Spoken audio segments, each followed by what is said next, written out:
Last time on Fantasy Friends. The team finally got through the last parts of the tomb, which was revealed to be a ziggurat or holy place, and found themselves in a communication chamber for the deities of the area. With Koreva getting her memories back and letting the fellas know what happened to her, they quickly figured out how to stop the plans of the creepy guy possessing her body. After a brief battle and meeting Anubis, Koreva got her body back, and the friends finished their first real mission. Now let's take a brief intermission on Fantasy Friends.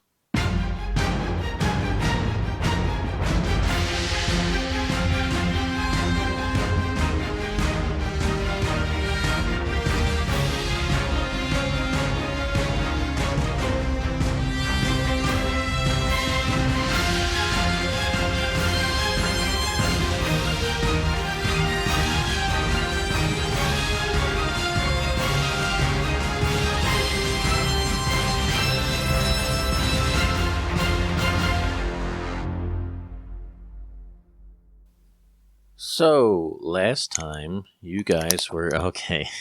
I immediately am done. I am immediately done. Alright, Oh, man. Alright. So, last time you guys ended up saving Koreva, beating up Tysor, and stopping the whole... whatever going in the funny business going on in the ziggurat, which you thought was a tomb. And don't forget, which you probably did, before the fight with Tysor, you saw that one creature with wings going through a portal out of the lowest part of the tomb.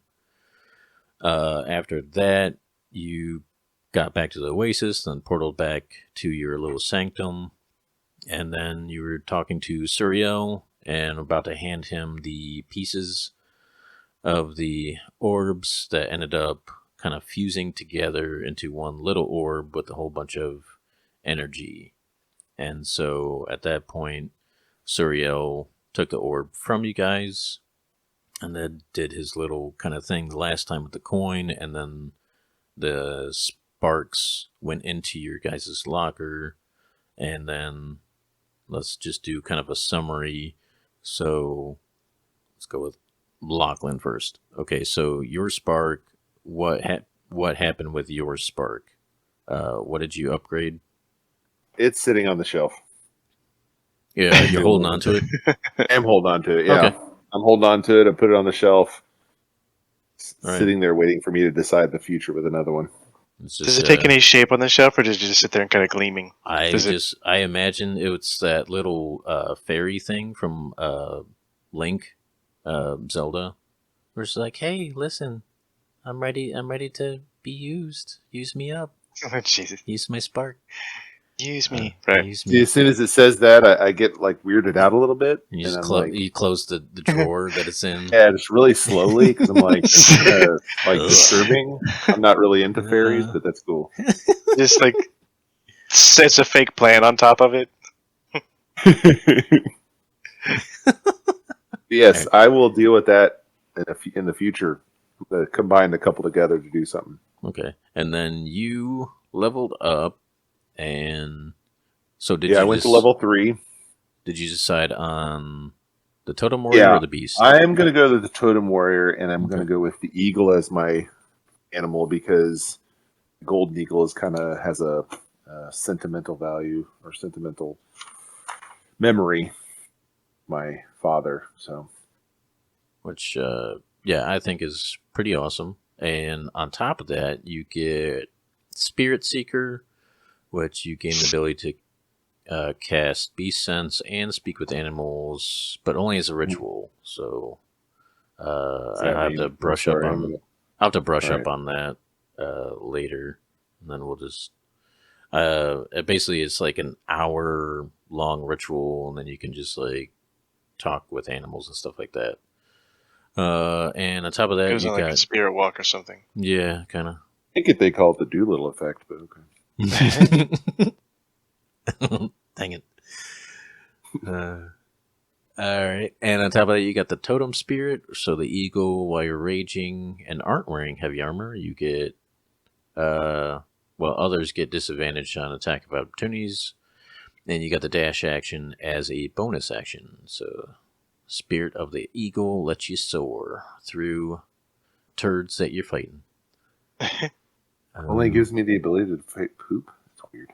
Yeah, turd monsters with eagle finesse. Nice. Right. I think that's it. Yeah, then we'll go I on don't think there's anything else. Yeah, except for just like the normal. Point increase. Yep. Yeah, Which I've gone to 35. All that jazz. And then let's go with Janiel. So you decided to get an armor increase with your spark? Yes, I replaced my leather armor with like Half bits plate? of metal. Okay. Yeah. Okay. So with that, like metal and leather and stuff connected together, blah blah blah. However, half plate works. yeah, I'm He's thinking the like least sneaky fox. a what? He said he's the least sneaky fox. Yes, indeed. Yeah. I threw that out the window. Well, I was thinking like how the leather was sewn in. Well, this is kind of like I'm imagining how like police and military body armor is, where it's got those like pockets where you can slide pieces of the metal into it. So then like your arms and your chest and stuff, and like probably parts of your legs, you just have like pieces of metal, like little pockets sewn in to where you can just slide them in, and now you have like that extra armor in those certain areas. Interior knee pad pockets in your leather pants. Right.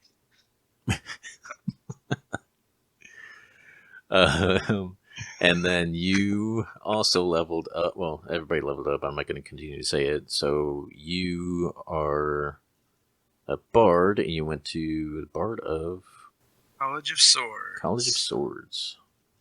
That gives you some pretty sweet bonuses. Indeed. I have flourishes now. Yeah. Oh, did you pick dueling or two-weapon fighting? Dueling. Nice. I figured you can do that with the rapier. That's pretty sick. I did also swap out my spells, but I won't go through them. Yeah, we'll deal with that later. And you get the bonus proficiencies with medium and scimitars, medium armor and scimitars. And then, of course, the flourishes we'll get to later, which are, again, like I said, pretty awesome. And you get expertise. You get to choose 2 of your skill proficiencies, and you double your proficiency bonus. Which ones did you choose? Investigation and performance. Investigation, performance. Any reason why? Well, aside from performance. Well, investigation just because I wanted to be better at like actively searching environments. Okay. The rest of my skills are honestly pretty good across the board because I've got that kind of that rogue feel where like I'm good at everything. Oh yeah, the jack of all trades. I keep forgetting about that one. Yeah, nice little setup for you. I could have put it in history because I did pretty well in the tomb, but I figured investigation would serve me a little better. Yeah, because I can see either. And Lachlan mentioned why he chose Totem Warrior. Why did you choose College of Swords? Because I got punched in the face. Yeah. It was a wake-up call. It's like, okay, I've got and of course, one of the spells I dropped was hideous laughter, because it doesn't seem to do anything for me most of the time. Well, I mean, you ran into a dude that just kind of was pretty good at avoiding that stuff, but yeah, understandable. But I mean, I feel like being a little more proactive is probably where I'm leaning. So I've got things that'll be hopefully a little more Well, Locke would like to say, "You're welcome for making you into a man."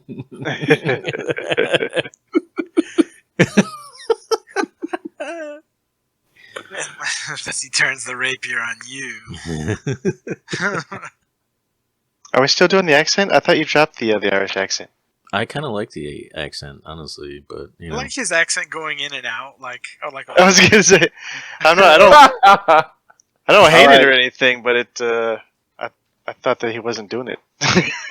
All right, you know what? The fact I that wasn't being sarcastic. I actually liked it. I will continue to try it as best as I can. It's just the first time I heard it when you sent me that first clip, I was just like, "Oh dear Lord, this is terrible." No, see, that's when you hear your own voice in any regard, like you go, "Oh man, what? No." Yeah, I mean, know. Mine is pretty just bad. Never been a master of. See, I like your voice. It's nice and like, I don't know what to say even, but it's just like nice and monotone. It's perfect. It is. Yeah. All right. Thanks for that. I can hear you like DJing like a spa or something. Welcome to Smooth Music. I hope everybody's having a relaxing time here today. Welcome to 103.5 The Rain. Exactly. Smooth jazz at midnight. lay those washcloths on your eyes and just lay back in the spa. Yeah. Exactly. All right. And last but not least, Bendane. Your spark. Yeah, so the spark, I also went with a armor upgrade, but Bendane eschewed his old armor completely. He was wearing chainmail, and so you still have the chainmail, but you just kind of now you have the new armor. So it's full plate, right? Yeah, full gleaming plate. Oh yeah, full gleaming plate. So what that means, gleaming means is it never gets dirty ever. So there's no value to it except for the fact that it never gets dirty. Depends on what you value. If you value cleanliness, then yes, it's extremely valuable. No blood, no mud, just clean. No dirt. No sweat. First day, it's like a new car. Always smelling like a new car. And when I start shedding, you don't get fox fur all over. There you go. Just brushes right off. Exactly. And aside from that, then you have level up. So then Paladin. Get the Sacred Oath. Yeah, we get the Sacred Oath at level 3, which I chose the Oath of the Ancients. I think that it kind of tracks with Bendane's military persona. In the first episode, we talked about how Bendane's family was in the military, and so he's kind of like, I don't want to say riding the coattails, but he's like, he's always following, trying to impress his ancestors, his ancients, right? I was gonna say just following the path of, not a badge of honor, but just kind of like a tradition, Yeah. Your family did it, so it's just kind of like traditionally you followed the path of that. Right. Exactly. Yeah. Got a positive spin on it. So I thought that like Oath of the Ancients kind of fit with that. So with that, I get like Ensnaring Strike, and I get shoot, I forget what it's called now. Speak with Animals, and then you can channel. I think it activates now. You get Channel Divinity. Yeah, Channel Divinity. And that's the Nature's Wrath, and then I get Turn the Faithless as well. Mm-hmm. And Nature's Wrath is basically ensnaring like roots that come up out of the ground and restrain people. Creating advantages to yourself and allies, and then Turn the Faithless, you push back Fays and Fiends. Exactly. So at this point, so Suriel then kind of just lowers the orb and then says, "Gentlemen, well done. I do have a video if you want to take a look. in the lounge from your counterparts in Egypt. They wanted to thank you, or if you just want to kind of go about your day, just knowing that they were appreciative of your help in subduing this rather annoying issue that they had to deal with, and you had to deal with. Sure. I'll go watch a video. Come on. Movie time is my favorite time. So you go into the lounge, and he kind of sets up the little thing. As he's setting it up, I'm going around and grabbing about as many snacks and drinks and food as I can possibly grab with two hands. Just setting it in the seat next to me. Notice Tristan tries to walk up next to me and sit down. I'm like, he clearly knows that he can't sit next to me because I've got all my drinks and food. Just like, he's a man. I'm sitting on the other side of Bendane, thank you.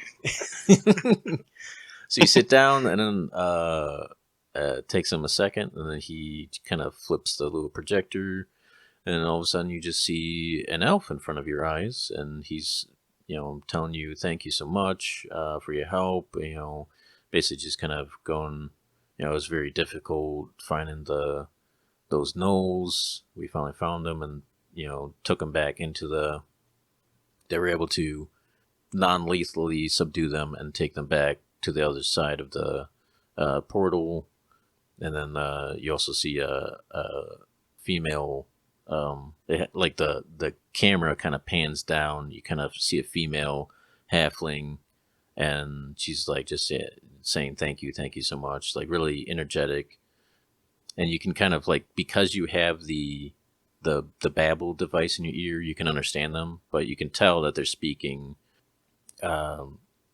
Arabic, I believe, but you can understand them. And they just say thank you a ton. And if you ever need help with anything, that you can call on them for a favor. And then that's the video, and it just kind of stops. And Suriel was just like, well, again, well done, gentlemen. Just thank you so much. It was. We were trying to watch. I do apologize. We were trying to communicate with you, but that sandstorm, there was such an immense amount of magic and energy that the drones, so to speak, that we send out to kind of follow you around, well, they started having problems. We couldn't communicate, and we couldn't see with the camera what was going on. We could only just kind of sit back and watch, and I do apologize about that. We'll try to figure out some way to counteract that, but so much magical energy, it's like an actual storm when you have to deal with power outages. We just could not find a way around that. But I assume everything went well down there, aside from, was there anything out of the ordinary that you saw, or anything like that? Define ordinary. I mean, we saw a bunch of mummies. Yes, that didn't seem very. You know what? I apologize. That's a good question. Saw magic. That didn't seem very, very ordinary. Saw a lot of hallways. A lot of hallways. Dang it! A lot of hallways. Well, halls and walls and doors. Halls and walls. And keys. It seems suspicious, but not suspicious enough. I would say, well, aside from the odd creatures that you've seen, I know it's hard to get past that. I saw a talking fox. Just slowly turn my head. Don't break eye contact. I think he was talking about a different fox. There's only been the one. I'm sorry. I was that would have been fantastic to find out more of your kind, your race, but I guess the jokes abound, and I can't keep up with the goofs.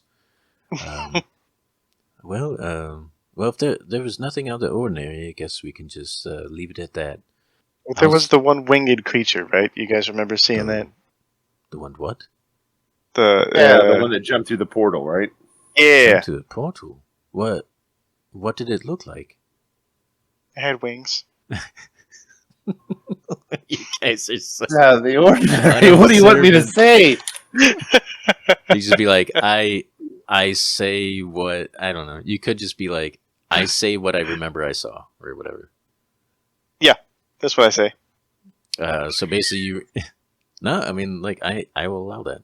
So basically you from what you remember a creature, pale of skin, gray wings, dark clothes and dark hair, look at you for a moment and then go through a portal. And then from there, you tell Suriel, and Suriel kind of like, he looks flustered and confused. He's like taken aback. He's like, it sounds... I'm trying to think. I'll have to do some research. It sounds... Gray wings are usually some type of demon, but... I've never come across something like that with gray wings. This is something we should be concerned about. Demon busts sound fairly concerning. I would watch your back on missions. I don't believe they could get here, but then again, if you went through whatever it was, if it went through a portal, it's possible. So I would say it's seen your faces, but it doesn't know, well, aside from you, Bendane, it doesn't know exactly what you look like. So I would say just keep an eye out. If there's trouble, just kind of, you've got your tokens that you can alert, the others. And I will alert the other preservers. I'll contact them. I'll do some research to see if they've encountered any creatures like this. This is if I knew more about them, I would tell you to let you know how dangerous these things are. But usually, yes, like Bendane said, demons are never anything to be to sneeze about. I think that's the word. The wordage. You think sneeze is the word? And yeah, there's nothing to sneeze about or fart about. I don't know. Burp. Maybe nothing to worry about, but it sounds like it's nothing to worry about. Yes. Well. Yeah, that's what he meant. It might. I would just say be careful. Yeah, but I'll do some research. For now, nothing else has popped up. You can just kind of. I'll let you get back to, putting up your armor and weapons, and I'll set up the portal for you and get you back to your normal busy lives. And he lets you take a moment as he kind of steps away and walks back, or walks out to the main area.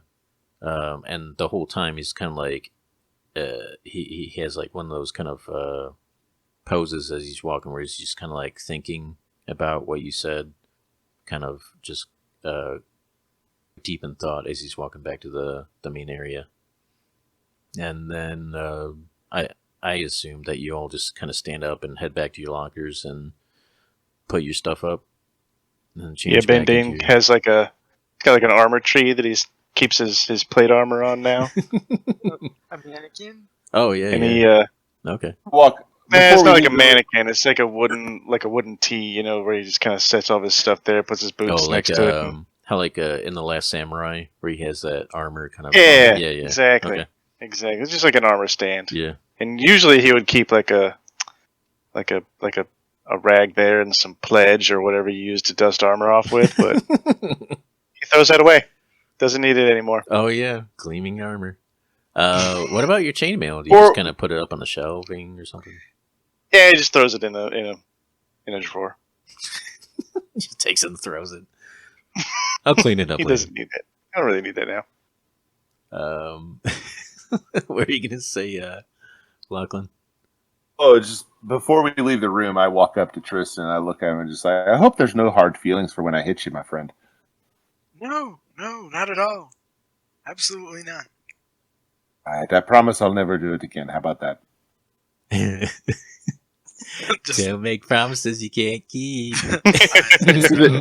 As soon as I say that, though, I like lunge forward at him, like I feel like I'm gonna hit him, and be like, I'm just kidding, my friend. Oh gosh. With friends like these. Where is Serial? Is there a steam room in here? I wouldn't mind taking a nice steam.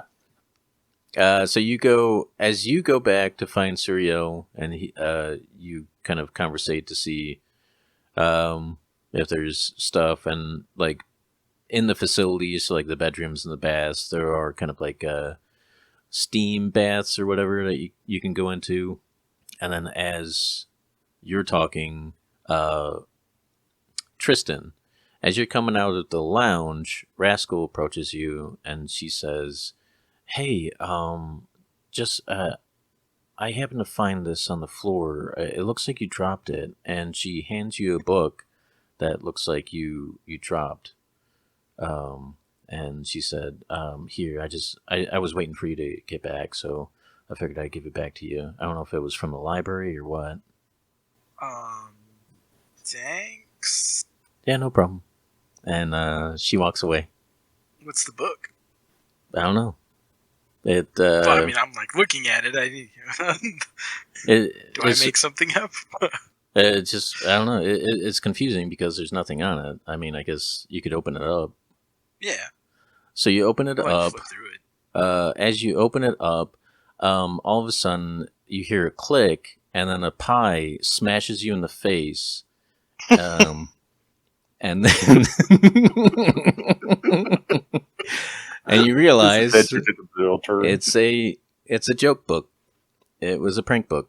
It was a pie attached to a spring and just blast you right in the face.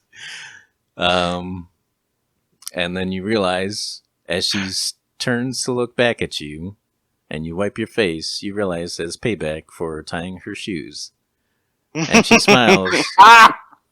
And she smiles and gives you a thumbs up and walks away.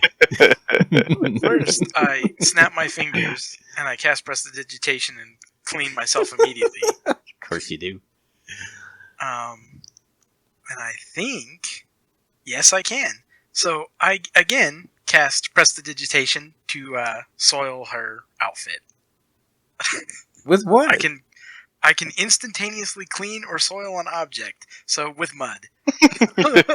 The mud from so nowhere. terrible. Oh my gosh. Just. Oh, that's a shame. Oh gosh. So she starts walking away. Dang. She starts walking away, and then all of a sudden, like she hears this like splooshing, and then she looks down, and like her shoes are filled with mud, and then like her clothes are just full of mud, and she just kind of like her shoulders go, they lower, and then she just looks dejected and like ah. And then I clean it again. She walks away. I'm like, don't prank the prankster. She walks away shaking her head. This isn't over. I give my own thumbs up. Yeah, so you I guess Lachlan is taking a soak. So what's I guess everybody's just kind of taking their time going back to your normal lives. Are we? I was gonna say, is that kind of where we're going with this? We're just done until we get called again, right? Yeah, pretty Am I much. understanding? I mean, you can Okay. stay as long as you want, but I mean, if you have While an I'm- actual life, like cooking and stuff, then While I'm Gotta on get my back to it at slight some point. kick, can I find Lachlan and just poke my head in and make the water super cold with prestidigitation? you can do whatever you want. I can chill up to a cubic foot of non-living material. So you open the door to the Is facility. it ice or is it just super cold? It's just super cold. Oh gosh, still. I can't freeze it.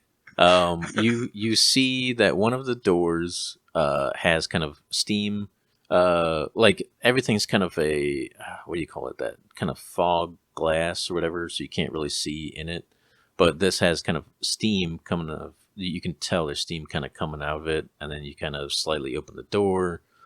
You have a vague idea where the bathtub is, and you just kind of do kind of like a finger gun, and all of a sudden, the nice, soothing bath turns. Holy! What the heck is going on with this bath? You back out the door. This was Tristan. I fairly be deserving it. I understand. This is Oh, gosh. wicked cold. This is gonna go off the rails real quick. You're gonna have a fun time with this. I'll tell you that right now. I go back and I put up everything and Put your token back on.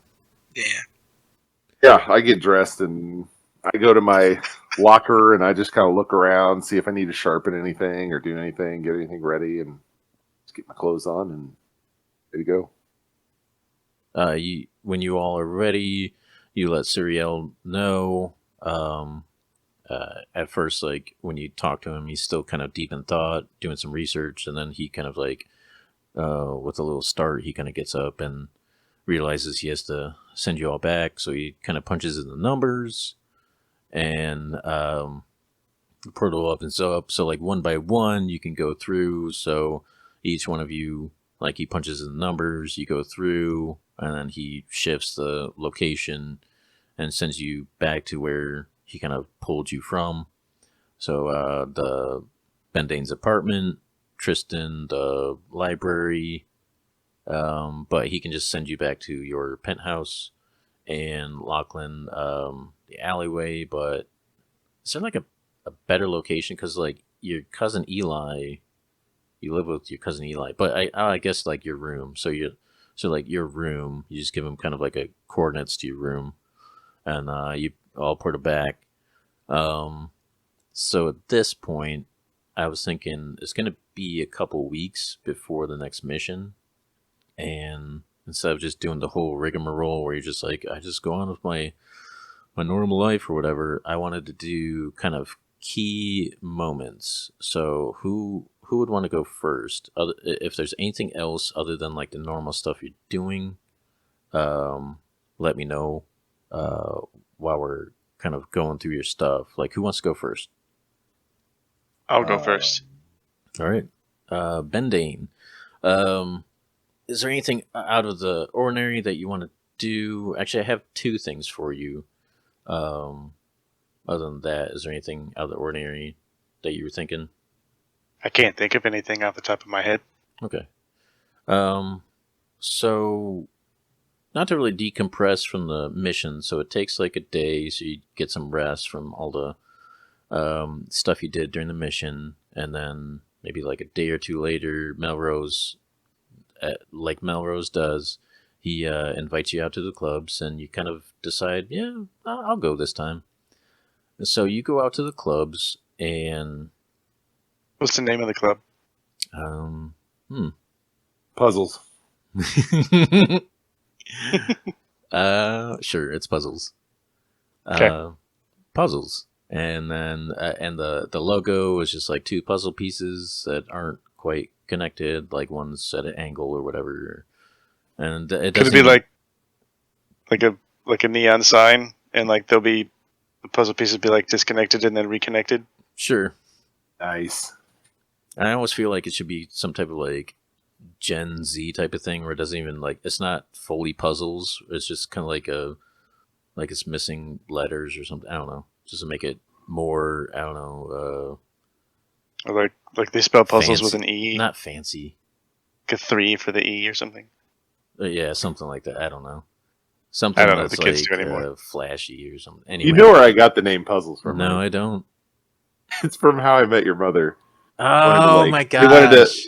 They wanted to start a bar. They were like, it's yeah. called Puzzles. Why is it called Yes. Puzzles? That's the puzzle. Oh man. Dang it! Now we gotta add that. Well, we just did add that.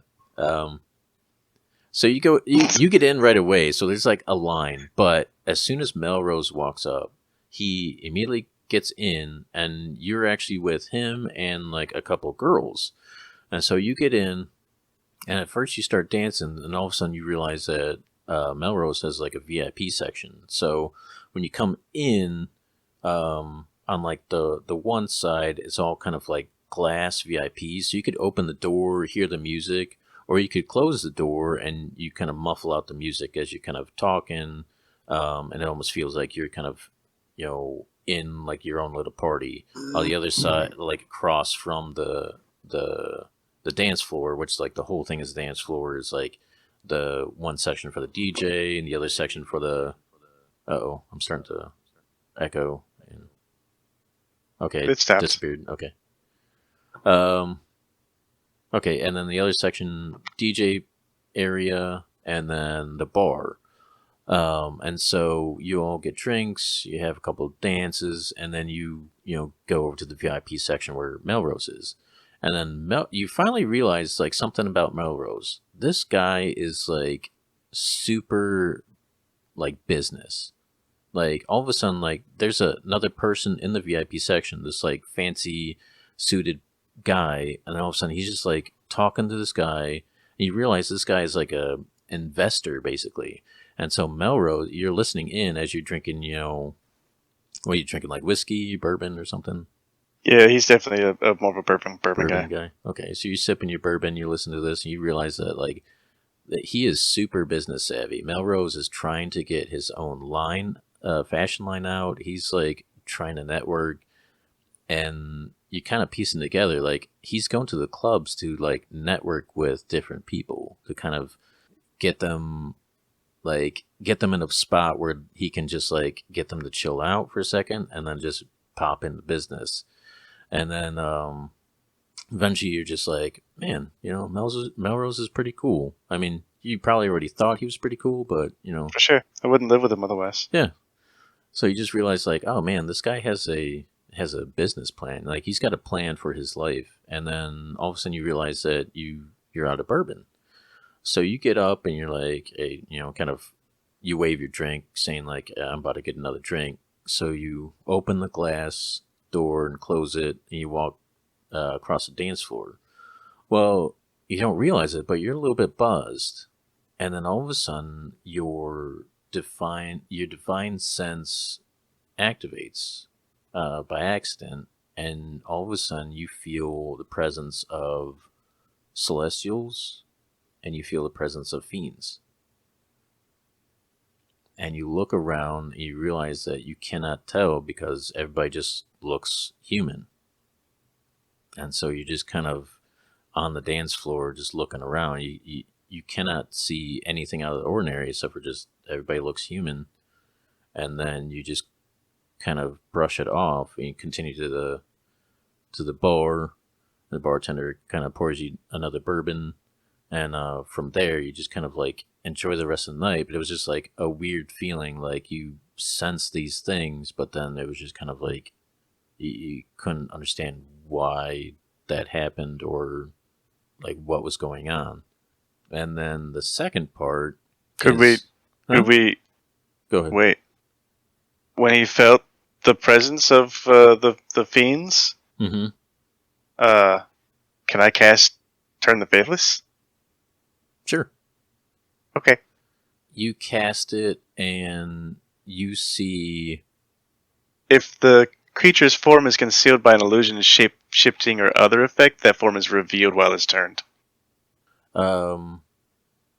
You start looking when you activate your ability. You all of a sudden see a girl in the crowd dancing, and all of a sudden she immediately drops to the floor like she has an immediate migraine, and she just kind of like she tries to find somewhere to go where it's like not affecting her, and her friends like pick her up and help her to like the opposite side of the when they're kind of like troubleshooting where it's hurting the worst, and then she finally gets to the far side of the dance floor, and all of a sudden like she starts to kind of feel better. But other than that, nothing happens as far as changing. She still looks human. I'll go talk to her. I'll walk up to the group of them and I'll say, "Hey, is your friend okay?" Looks like she had a spell out there. As you approach, it's still active, right? Yeah, so she's probably just trying to get away from me.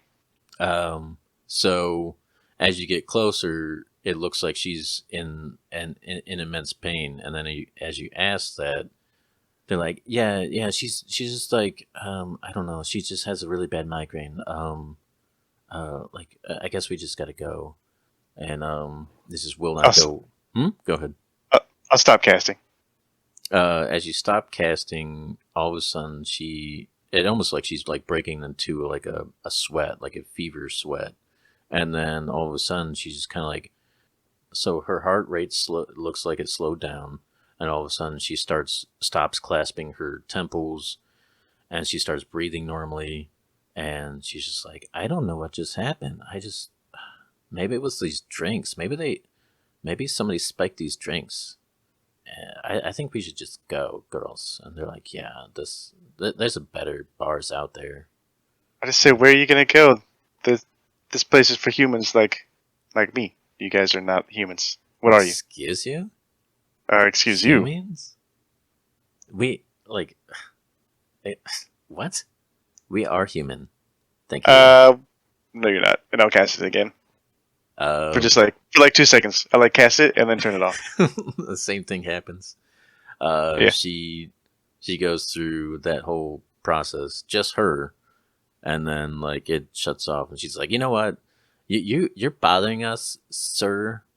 So we're just gonna go, and don't follow us, or we're gonna mace you, and we're gonna call the cops.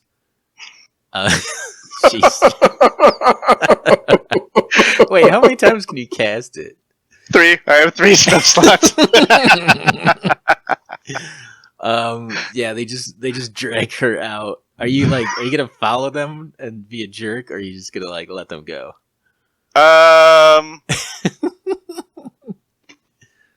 No, I'll let them go because I don't want to dip out on Melrose and All right, so like they're just the other like, people I came here with.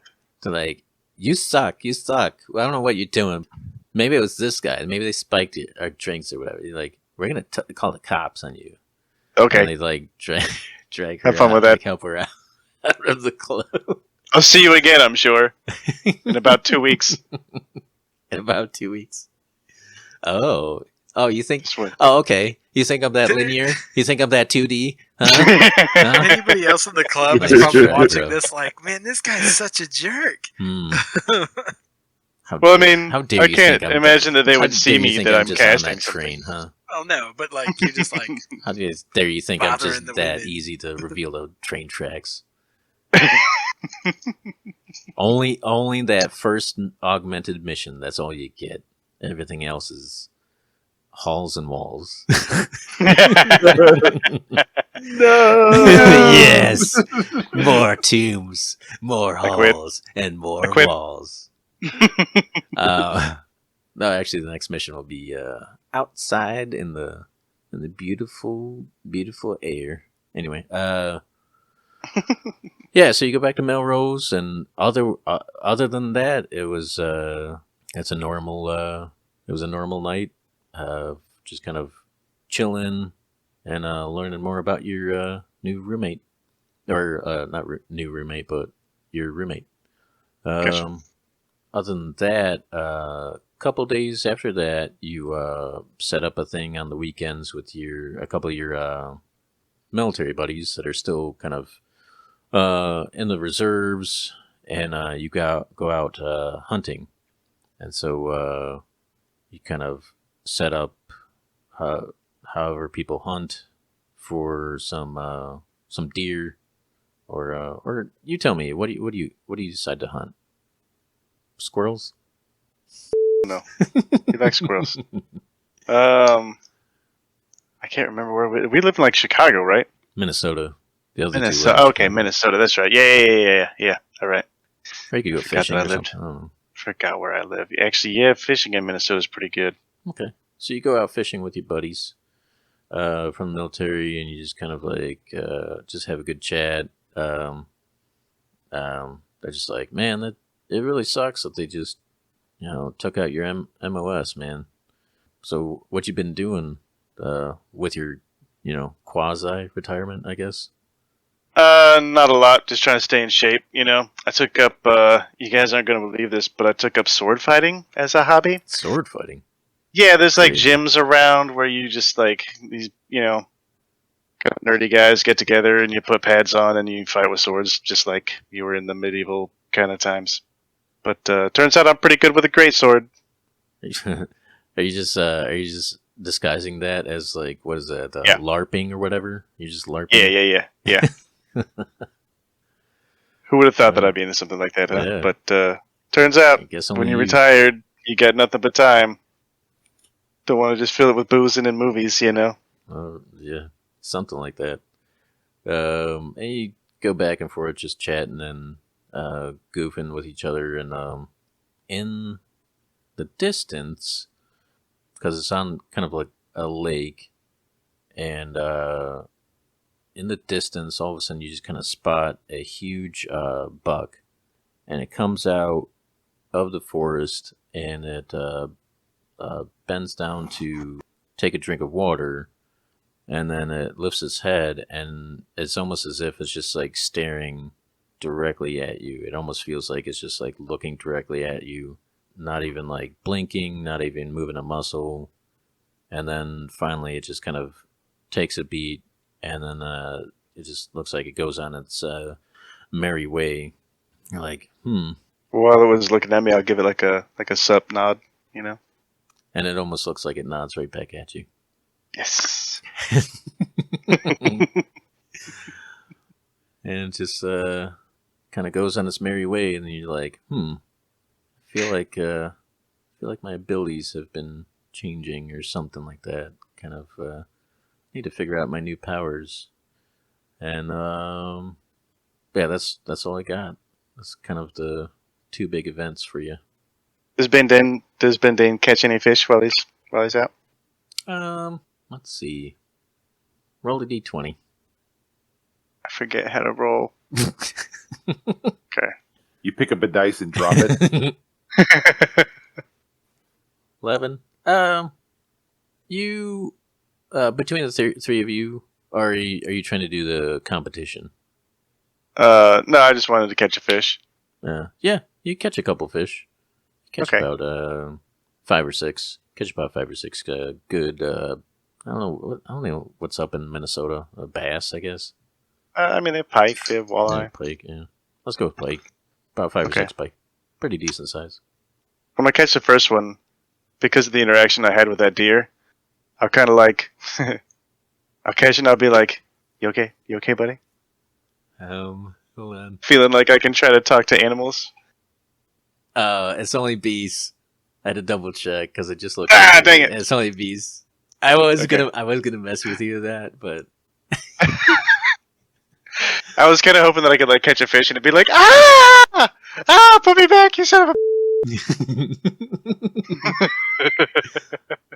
Start screaming. Okay, Alright, yeah. Unfortunately, I'll eat it instead. Raw. Just eat it raw. Just bites into it like Gollum. Your military buddies are just like, whoa, retirement changed you, man. Done flipped your lid. Yeah. All right. Unless you want to add anything to, because like I said, it's a couple weeks. Just your normal stuff. Then Yeah, I we think can- most of the time just hanging out with Melrose, watching Netflix. just chilling. All right. Who's next? I can go next. Okay. Now, let me ask you this. Like, I mean, Yes. I guess this is kind of a question, but I guess we have to live our normal lives and actually like earn money because we're not getting anything I while mean, we're doing you to supplement our could life. you could drop everything and just live at the sanctum if you want to. It'd be kind of odd and weird. Ben Dane goes home, he poops, he takes a shower, takes a nap. Oh, what a fun interlude that was. That Well, was good. yeah, right. Well, I mean, like your He eats main. about 5 times a day. It's 2 a day pooper. Life Oh, lead. gosh. So your main objective as well, what you were, was to be a cook. So I assume that like you want to be a really good chef. So that would be like your whole thing, aside from, oh, I got to do secret missions that, protect the planet from another crazy creatures on another planet. Yeah, no, that's fine. I Okay. was trying to understand. Yeah, that's Eric, like, I'm just trying to do like a kind of I'm trying to like do the best way I could like role play and make things a little bit difficult for you guys. So like, yeah, you got to earn money because you have to live on Earth, but then you have this whole other world.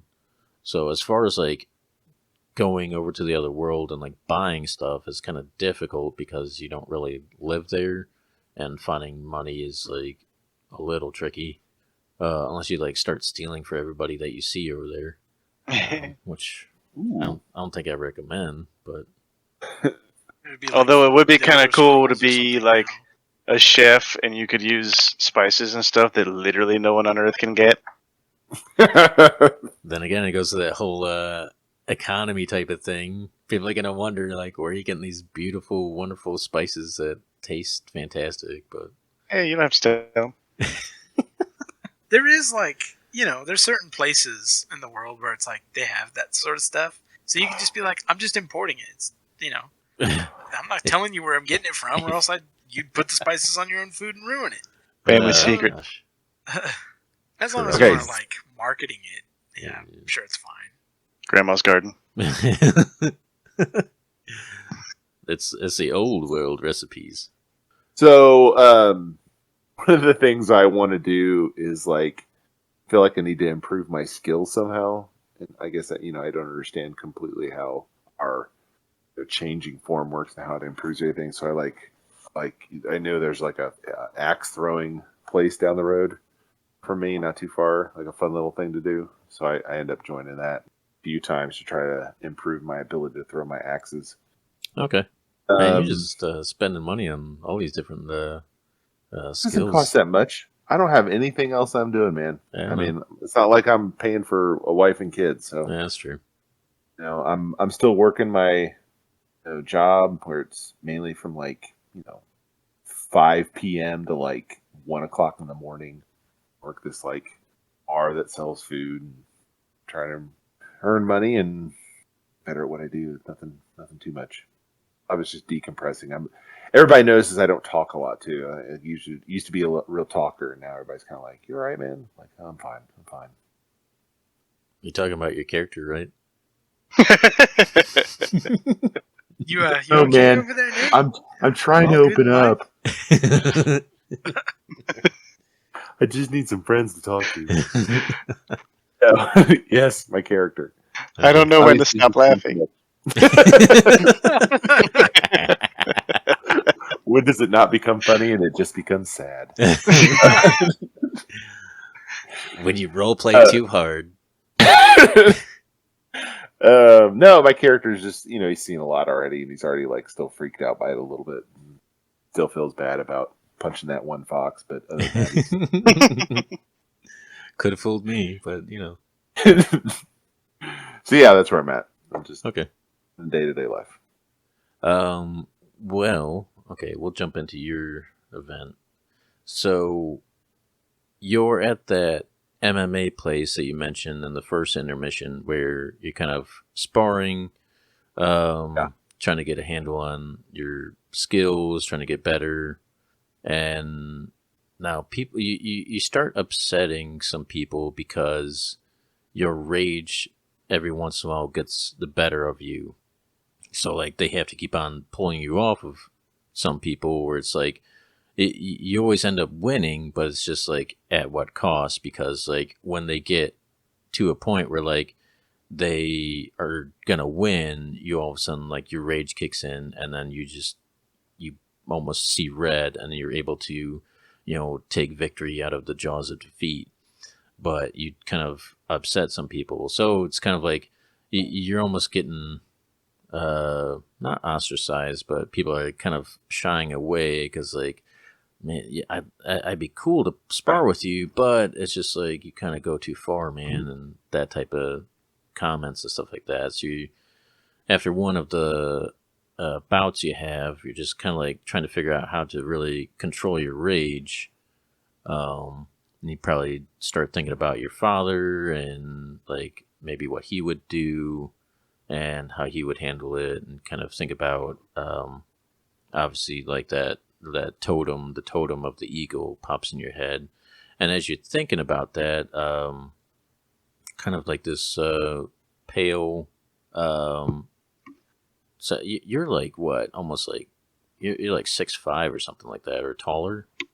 Yeah, 6'5". So like even though you're sitting down, you still look kind of tall. So like this kind of short girl sits down next to you, and she just starts striking up a conversation. She says, "Yeah, you really take things kind of far." No. Sometimes I just don't know what gets over me. It's like all of a sudden I got this beast within me I can't control. And you're okay with that? Oh, not at all. Somehow I don't know if I need to suppress it or control it, or I don't know what's going on with me. Lots of changes in my life over these last few weeks, I can say that. Well, it's nice to meet you. My name is Aaron. Hey, Aaron, nice to meet you. My name is Lachlan. Oh, that's a nice name. Well, it's nice to meet you, and maybe I'll see you around here. That'd be great. Would you maybe like to go get a bite to eat? Sure. And so you both switch out of your gym clothes, and then you go. Where do you go? Cliche. Go to your tavern or whatever that you work at. No, not at all. No, They go to another gym. Puzzles. It's a chain. Yeah, just a chain. And each It's puzzle really piece weird that is we all different. three end up there. Got to figure out the puzzle. No, I mean there's a pub around every corner, so it's like I just It's Chicago. Oh, it's Ireland. Oh yeah, I moved to Chicago. Didn't I? Yeah. Forgot about remember that. that. All right. I knew one of us was in Chicago. Yeah. Sorry, I'm gonna write that down before I forget it again. Anyway, so you have a good conversation. She talks about how maybe you could control that rage inside of you, like how she kind of opens up a little bit how she isn't really supposed to work out, but she does because she's had like heart problems throughout her life. So she's had like heart attacks at a really young age, and she mentions that she's like had surgery, and so her doctor said you basically just stuck at the house. So she refused to accept that, and so she's been going to the gym at a very like high risk for herself. But like you've seen her at the gym a few times, and she looks fit, but it's just like once you hear that, it's just like, yeah, that's a huge risk, because like at any moment her heart could give out. But she mentions she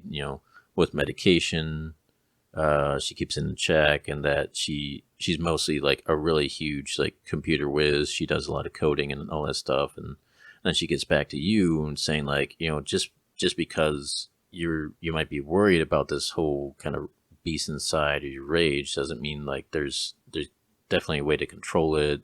Just like how she kind of controls the fear of losing the battle with her heart. And so like from there you kind of like get a little bit of her.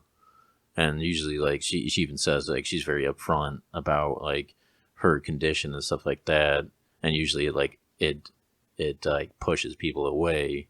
And she saw that like how people like push you away because you kind of have this like rage streak in you.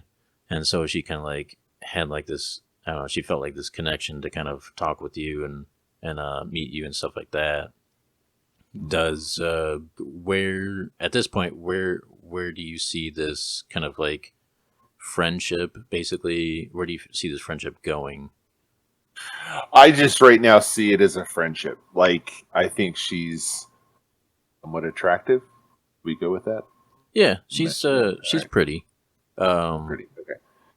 So I mean, I like. Just think assume she's- that everybody in this world is pretty in some way. Everybody in the world. Okay, don't laugh. Unless they're ugly, and in that case, they're really ugly. Okay, Um, that's so rude. But whatever. Anyway, back to. Really rude. I love Gosh, it. Okay, I knew he was so- gonna say that too. right. So, yeah, like I definitely mentioned, like I've let her talk for a long time, and I've enjoyed just not talking and listening. Is just her talking and her like story has like calmed me down a lot. I've noticed it just kind of like relaxes me. Her voice relaxes me. So I've liked that. So like I like, ask her like, hey, exchange phone numbers. I'd like to, text you and maybe we can get together again and talk. And I just really enjoyed our time together. Like I just see it right now as like getting to know her better, just starting a friendship. Yeah, and then you exchange numbers, and she says, and then like, and it's just not all about her. She asks about you. You kind of get a little bit about each other. Where you two live. So you both live downtown Chicago, and I told her about my past. I don't, have much of a family. I just moved from Ireland. I'm trying to work as a chef. I'm trying to get better and maybe someday open my own place. Yeah. And she kind of like perks up at that, thinking like, "Oh, okay, so this guy has goals, like he doesn't want to stop where he's at." And she even perks up like, like I've gone past that tavern a bunch of times. I just haven't got myself to go in. So, and then that's kind of like another Come in thing. sometime. Dinner's on me when you come in. And with that, she like gladly accepts, and from there you just like you said, you feel like you had a good night. She How feels. tall is she? How tall is like a normal 5'5"? So I don't know, like 5'5", I guess. As I walk like a away, I normal- immediately dismiss her because she's a foot shorter. I'm just kidding. No, Oh gosh. I get you. Okay. Yeah, like I wasn't thinking like too short, too tall, just kind of like right around normal. But yeah, I'd say like you're a gentleman. You walk her back to her apartment. You see her go in, and then you head back and head back to your apartment, and then from there it's just kind of like I guess like the normal stuff that you said. Just working, doing like the extra stuff to really get your skills up and all that. We know each other, so like I would think like the three of us are texting each other. Wouldn't you think that? Oh yeah, for sure. Like we're I mean, you all said you're on a decompressing. group chat, yeah. Yeah, so Or like group we're still text. decompressing like what we're doing. We're like just messaging each other. Like they're just like talking about stuff that just seems unreal and Yeah, you have this camaraderie now. You have this Yeah. like bond that nobody else has. Even with the other preservers, they're not you three. Like you are connected by these experiences now. So yeah, like you can bounce off each other with this knowledge, and to kind of like you said, decompress, um, and just get a handle on everything.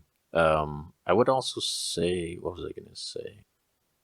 I was going to say like, well, you meet up every couple of days or so, or you kind of meet up with Aaron a few times here and there.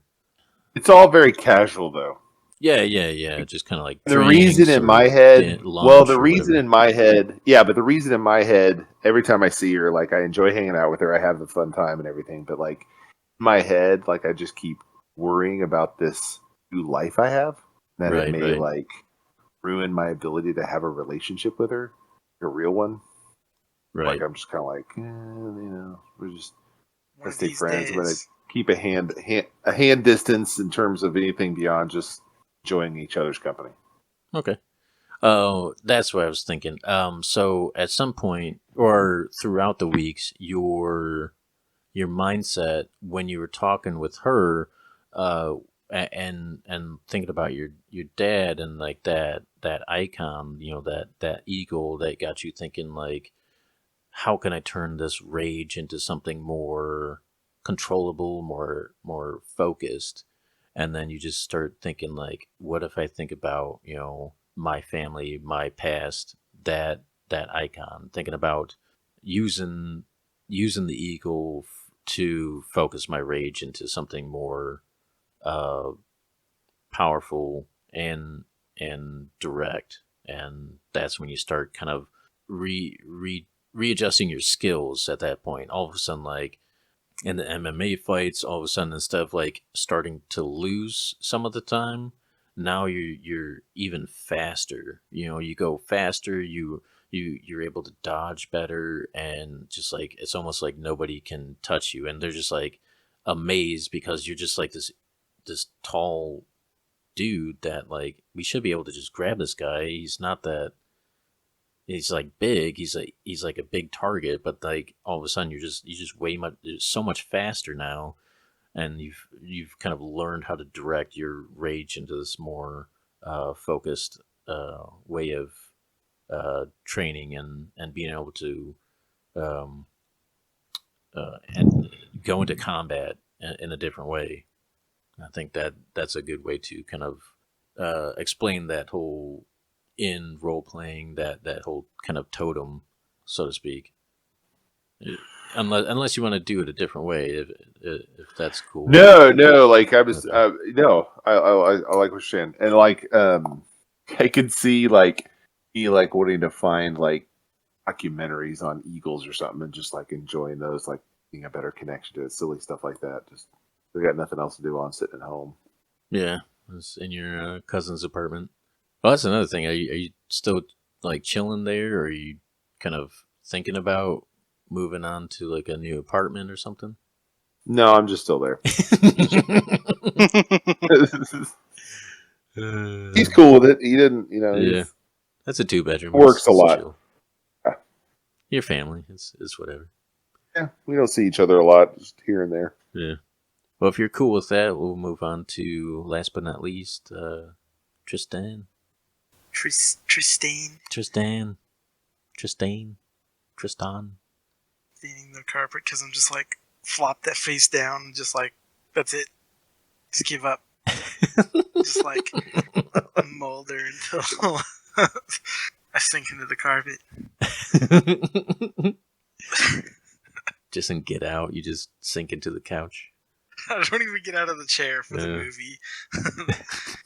I just accept my fate.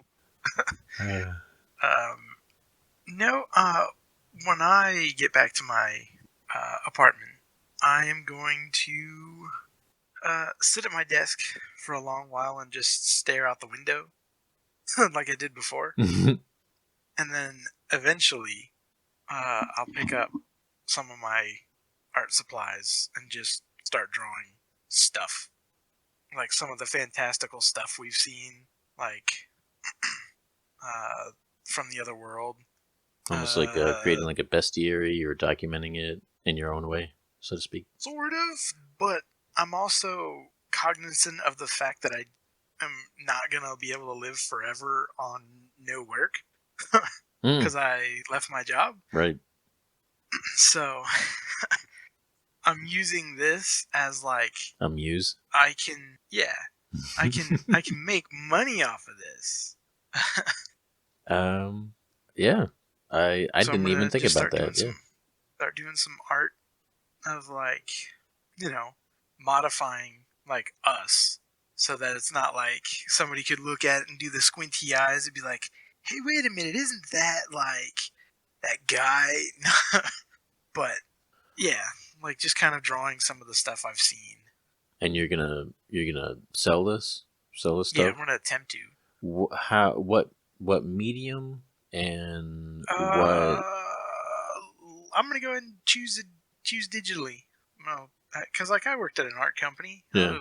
Pop up the big drawing tablet thing and just go to town, and then post it. Just post it. Post it on what? Like Pinterest or something? I don't know. Like, it's an Etsy thing. Yeah, something like that. It's like, you put like the little thumbnail so somebody can't like blow it up and just like steal your artwork, but Right. And you going be for like, I can sell prints of this or whatever. okay. So you start out with prints, Posters, wall canvases. and then We can even take that one company's model where they have metal plates that they stick to the wall. Oh yeah. Like Yeah. a Redbubble or something like that. Somebody has that. This plate. So you start doing that, and being business savvy, you get your media out there, your marketing, everything. You just start blasting yourself, website, and you just start doing the whole kind of sequel ads thing, so that people get directed to your site, and I'm not gonna roll for it. Yeah, you get buzz. You start getting buzz slowly, but all of a sudden people are seeing these and they're like, "Man, I've seen graphic novels and stuff, but I haven't seen anything like this," and just different comments and stuff like that. All of a sudden you just start getting buzz, and you start getting money for it. So it may not be a lot like you have seen, but it's enough to kind of start getting back on your, I guess, proverbial feet. So Something that's like I can actually start putting that back into the savings because right, I've been killing my savings to stay where I'm at. or your 401k, whatever you're drawing from. I don't know. Anything, I'm only 22. right? But somehow you're super rich. Drawing super retirement fund. Yeah. Other than that kind of inspiration, and I feel like that would be a good outlet for your brain to kind of distract yourself from kind of the like, not to underline it, but basically depression that you're kind of trying to fight a little bit, and try to understand like this whole new revelation, really. So I assume that's kind of like that, where you're using that as an outlet to kind of keep your brain focused on other stuff, I guess. Right, something to keep me occupied. Yeah. So I'm not just sitting there thinking about it. like, like near-death experiences fighting in creepy Egyptian tombs. Mm-hmm. And then that's kind of how you spend your most of your days at that point, is like you're just focusing on rebuilding your income and getting your creativity out there, pretty much. Yeah. And I text him at some point and say that I want to purchase the. Okay. you want to purchase like some of the art? I had something pop up in my thing and it like totally folds you I away. text him. I text him and say I want to purchase one of his artworks that looks like a giant wall. You suck. You suck. Oh gosh. Wait. I will do. Wouldn't you want the one that was just a really long hallway? Maybe, yeah. Yeah. Dark on the end. With Tysor, the creeper popping around the farthest end, and Carruthers on the side. Lord. I will actually do artwork for each of us, without modifying them, and send them to each of the other two. Oh, okay. Hearty thank you to you. I love it. Just something off the wall. Not just like a wonderful painting of Nathan's character and a glorious painting of Bendane. With the emphasis on the glorious, yeah. like little sparkles, where and... the armor's gleaming. Bendane lets Melrose do all the interior decorating. Only he gets to decide where it goes, and if it goes. Exactly. Anything else you wanted to? I do have one more thing that I'm gonna do. Okay. I'm gonna leave my haiku book here because I haven't used it a whole bunch, and it doesn't. It's kind of difficult for me. You changed your especially character, in the heat of moments. Yeah. So I'm going to leave my haiku book and see if I can't delve down another. And bring a road. nursery rhyme book. Maybe. I don't know. We'll think of something. All right. Bring a book of dad jokes. Oh, that's actually a really good idea. Hit them with dad jokes. That's pretty hilarious. No, we I can't. think- We can't because that's already been taken. Dungeons and Daddies RPG or role playing podcast. They have dad jokes in there, and they do like a whole psychic damage for doing them and stuff like that. Ah, do they really? Yeah. Pretty clever though. I did Yeah. change out I don't have vicious mockery anymore. Just because I didn't want to be sitting there trying to think up like insults, and I'm pretty terrible at those in my real life anyway. That's all right. So I was like, instead of me like browsing through websites for like insults, I was like, let me figure out something different. Mama jokes. It doesn't really work with College of Swords anyway. Oh Lord. Oh goodness. Do you start I'll check in with kind of learning the brothers. Oh yeah. Well, I got something for Eli, but Trenton. Where we haven't talked about Trenton. Where the heck is Trenton, and what is he doing? So there's Evan, who works Or at Evan, Pixels and Evan, Poets sorry, Incorporated. Evan. And Trenton works as a freelance realtor. So he's in real estate Oh, okay, in Chicago or somewhere else.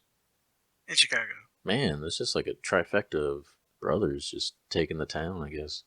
So Evan's still at Money Pixels comes and from Poets. somewhere. Yeah, that's true. So you text Yeah, your... they're both older. Yeah.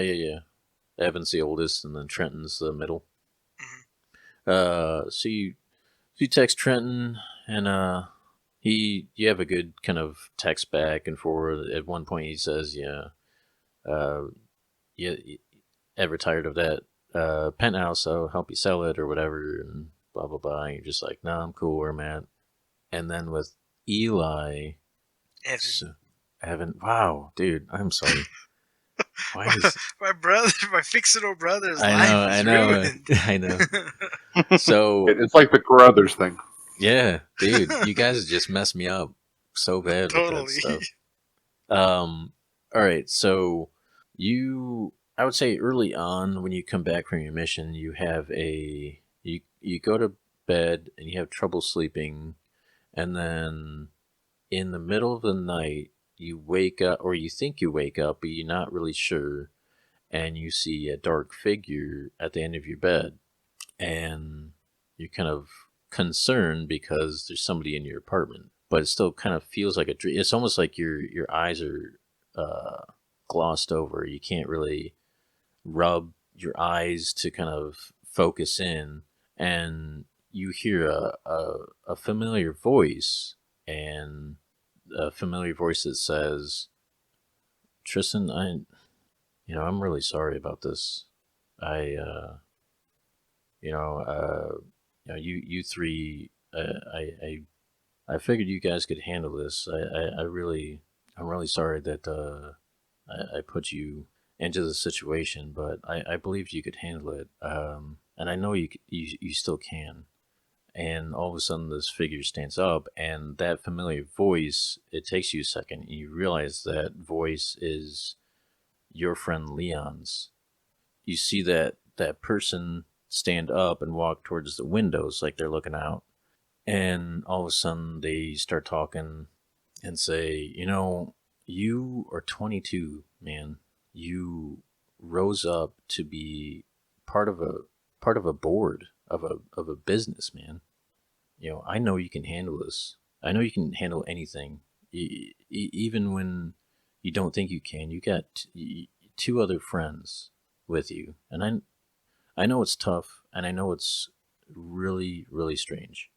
It was strange for me, and I just know that, trust in Ben, trust in Lachlan. You all get through this, and I know you can do it too. And as you try to rub your eyes one more time to see if this is a dream, this is actually your friend, what's going on, it's just they're gone, or if it was your friend really there. And then it takes you a moment to get back to sleep because you almost like wake up with a start to check the whole apartment, and there was nobody there. It doesn't look like a trace of anybody was there. And then you just take a moment, kind of your heart racing, one of those things where you're just kind of nervous, and eventually you fall back asleep. And again, with a start, you hear your doorbell ring, and then you get up real quick, and then you go to the door cautiously. You look at the people, and there he is. There's your older brother Evan, and he kind of like knocks and is like waving coffee cups in the peephole, and he's got a bag and kind of he's holding, and you open up the door. And comes in. He's like, "Hey man, I brought you breakfast. I was kind of worried about your text. I want to make sure you're all right. I didn't want to text you. I want to come over and make sure you're all right. So I brought you breakfast. Just kind of seeing how you're doing, man." Yeah, Yeah. no, I appreciate it. Things have been crazy in ways that I can't even begin to describe. Yeah, I mean, he sets down the stuff and kind of takes a seat. Yeah, I get it, man. Losing a friend under whatever circumstances, I get it, man. We've kind of all lost people, and I just want to make sure that like I'm here, man. Like I'm here for you. If you ever need to talk, and Pixels and Poets, and he kind of like smiles. Pixels and Poets is still here. If you ever need some work, and this conversation is before you really like dig into your art and really start doing some marketing for your own art. And so he just kind of mentions that, and like you think about it, but it's kind of like past that point because you've already thought about it and decided to go your own way. You have this muse now that is gonna fill up your creativity. But he says, like Pixels Post still there, but I get it, man. So here I brought you. I got bagels. I got muffins, whatever it is. And so you sit down, have a good conversation with your brother, and then at some point he's like, "Yeah, I got to get to work," and so he gives you a hug, tells you he'll talk to you later, text you later, whatever, and then he heads out, and then from there it's kind of like when you start your whole process of what I'm gonna break out on my own.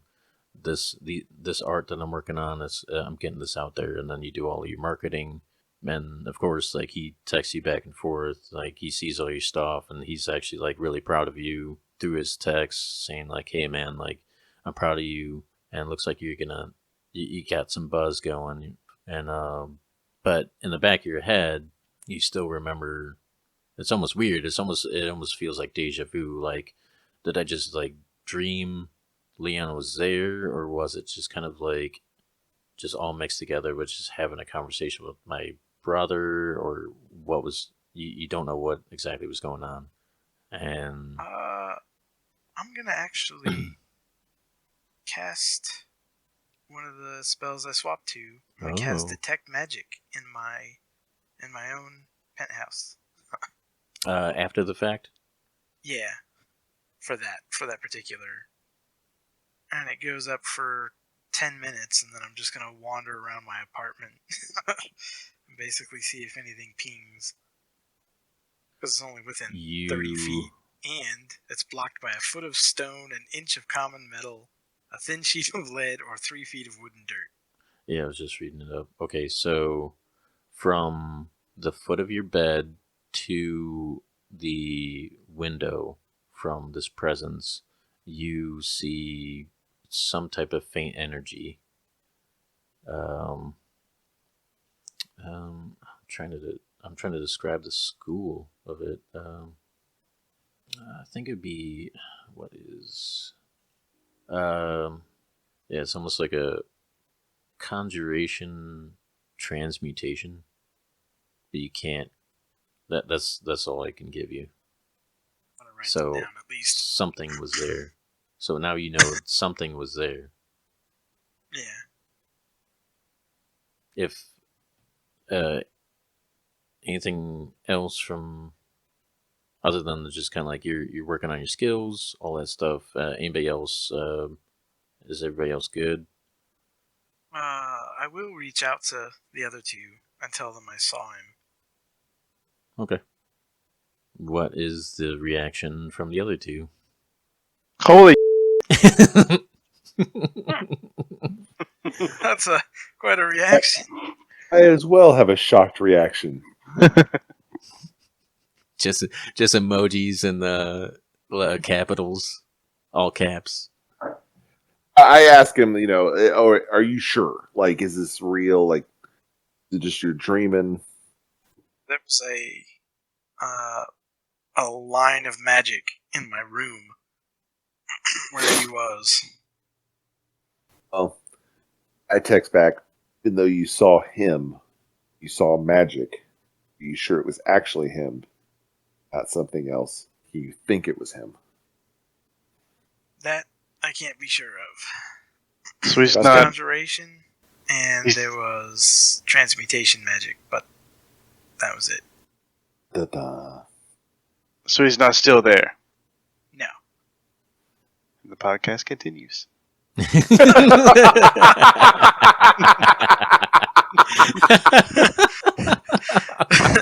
Wait, actually, no. He's still standing here in my room, guys. If you want to come and meet him right now. We did it! Oh my gosh, dude.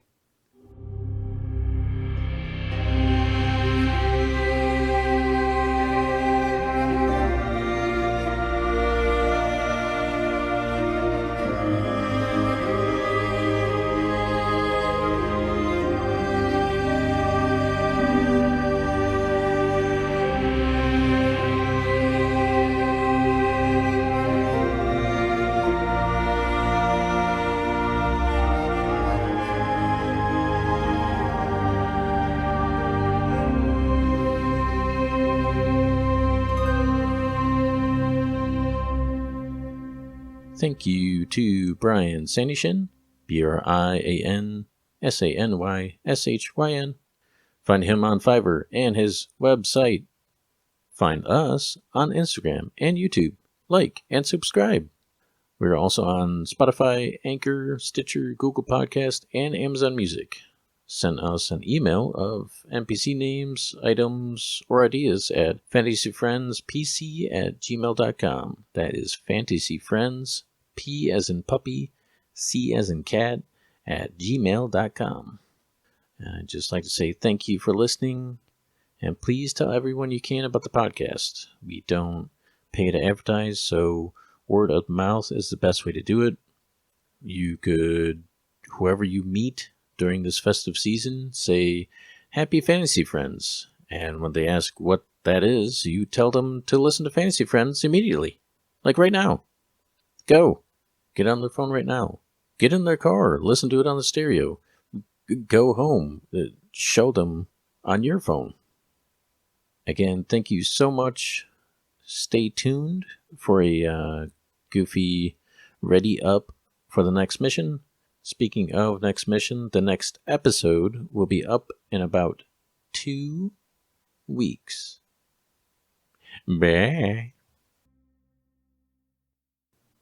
Same old shebang. After, I would say, 2-3 weeks of y'all kind of getting through your normal lives and your events, all of a sudden, your toe ring, your belt buckle, and your bracelet. I was taking a drink of water just now, and then you said toe ring, and I was like, what is he talking about? And I completely forgot about my toe ring, and I almost just spit my water out. Good. Actually, not good, because that would have been on your computer. Dang